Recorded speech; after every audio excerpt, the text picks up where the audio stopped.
నల్గొండ జిల్లాలోని జాతీయ రహదారిపై సుమారు 10 కిలోమీటర్ల మేర వాహనాలు నిలిచిపోయాయి. దీంతో హైదరాబాద్ విజయవాడ జాతీయ రహదారిపై భారీగా ట్రాఫిక్ జామ్ ఏర్పడింది. హైదరాబాద్ నుండి విజయవాడ వచ్చే వాహనాలు ధర్మాజిగూడెం స్టేజ్ వద్ద విజయవాడ దారికి పంపించారు. దీంతో అటు హైదరాబాద్ రోడ్డు ఇటు విజయవాడ నుండి హైదరాబాద్ కు వచ్చే వాహనాలతో 5 కిలోమీటర్ల మేర వాహనాలు నిలిచిపోయాయి. ఇక ఎటు వెళ్లకుండా మధ్యలో ఇరుక్కుపోయిన వాహనదారులు అవస్థలు పడుతున్నారు.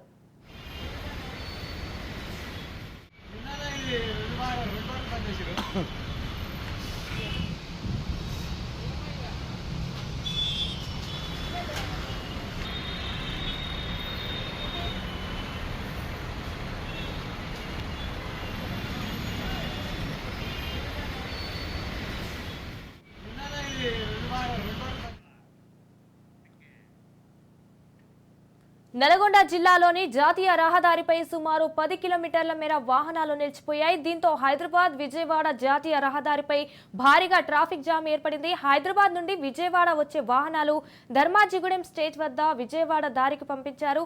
దీంతో అటు హైదరాబాద్ రోడ్డు ఇటు విజయవాడ నుండి హైదరాబాద్ కు వచ్చే వాహనాలతో 5 కిలోమీటర్ల మేర వాహనాలు నిలిచిపోయాయి. ఇక ఎటు వెళ్లకుండా మధ్యలో ఇరుక్కుపోయిన వాహనదారులు అవస్థలు పడుతున్నారు. రైట్గా దీనిపై పూర్తి సమాచారం మా ప్రతినిధి హరిప్రసాద్ ఫోన్ ఇన్ లో అందిస్తారు. హరిప్రసాద్, చెప్పండి, దీనికి సంబంధించిన అప్డేట్స్ ఏంటి? సంజన, ఊహించిన విధంగా ఒకేసారి ఈ వాహనాలు రావడంతో మాత్రం జాతీయ రహదారి 65 అయితే హైదరాబాద్ నుంచి విజయవాడ రహదారి ఉందో విజయవాడ జాతీయ రహదారి పైన 5 కిలోమీటర్ల మేర ట్రాఫిక్ స్తంభించింది. ఒకేసారి వేల సంఖ్యలో హైదరాబాద్ ని ఖాళీ చేసి పండుగలకి ఇటు ఉమ్మడి నల్గొండ జిల్లాకు సంబంధించి అదేవిధంగా ఉమ్మడి ఖమ్మంతో పాటు ఆంధ్రప్రదేశ్ రాష్ట్రానికి సంబంధించిన వాహనాలన్నీ కూడా ఒకేసారి రావడంతో మాత్రం హైదరాబాద్ నుంచి విజయవాడ వచ్చే వాహనాలు ధర్మాజిగూడ స్టేజ్ వద్ద విజయవాడ దారికి పంపించారు. దీంతో హైదరాబాద్ రోడ్డు విజయవాడ నుంచి హైదరాబాద్ వచ్చే వాహనాలు కూడా 5 కిలోమీటర్ల మేర నిలిచిపోయాయి. ఎందుకంటే విజయవాడ నుంచి హైదరాబాద్ వైపు వచ్చే దానికి సంబంధించి కొంత రద్దీ తక్కువ ఉండడంతో ఈ రద్దీని అంటే విజయవాడ వైపు వెళ్లే రద్దీని కొంత తగ్గించడానికి అక్కడ ఉన్న ట్రాఫిక్ పోలీసులు అదేవిధంగా ఈ టోల్ గేట్ కి సంబంధించిన వాళ్ళందరూ కూడా ఇటువంటి నిర్ణయం తీసుకున్నప్పటికీ కూడా ఇంకా సేమ్ యాజ్ హైదరాబాద్ కు వచ్చే వాహనాలు కూడా ఎక్కువ సంఖ్యలో ఉండడంతో మాత్రం అవి ఇవి ఎదురెదురుగా వచ్చి మొత్తం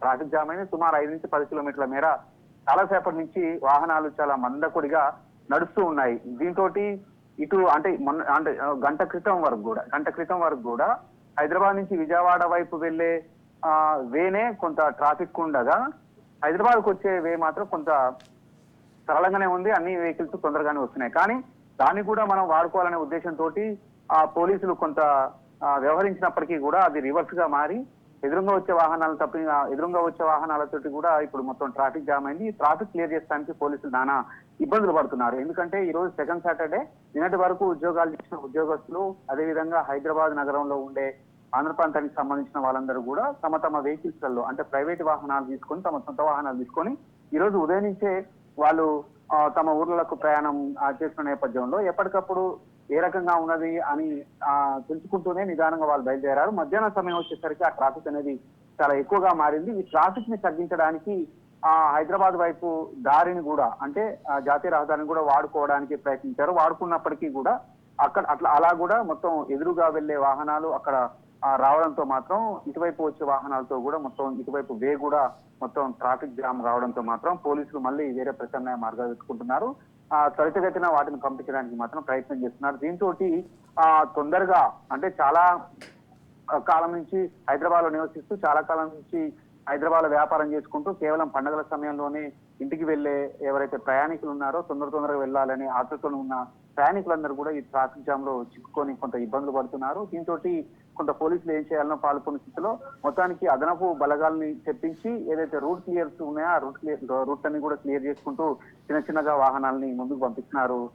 సంజన, మొత్తానికి అయితే 5 నుంచి 10 కిలోమీటర్ల మేర మాత్రం వాహనం ఆనుకొని ఉన్నట్టుగానే అవన్నీ కూడా ప్రయాణం సాగిస్తున్నాయి. మొత్తానికి అయితే ఆ ధర్మాజిగూడెం స్టేజ్ దగ్గర ఏదైతే బైపాస్ చేసి మళ్ళీ ఎదురుగా వచ్చే వాటికి కలిపారో దీంతో 2000 కూడా ఇప్పుడు ట్రాఫిక్ జామ్ అయి కొంత ఇబ్బందులకు మాత్రం గురవుతున్నారని చెప్పొచ్చు సంజన.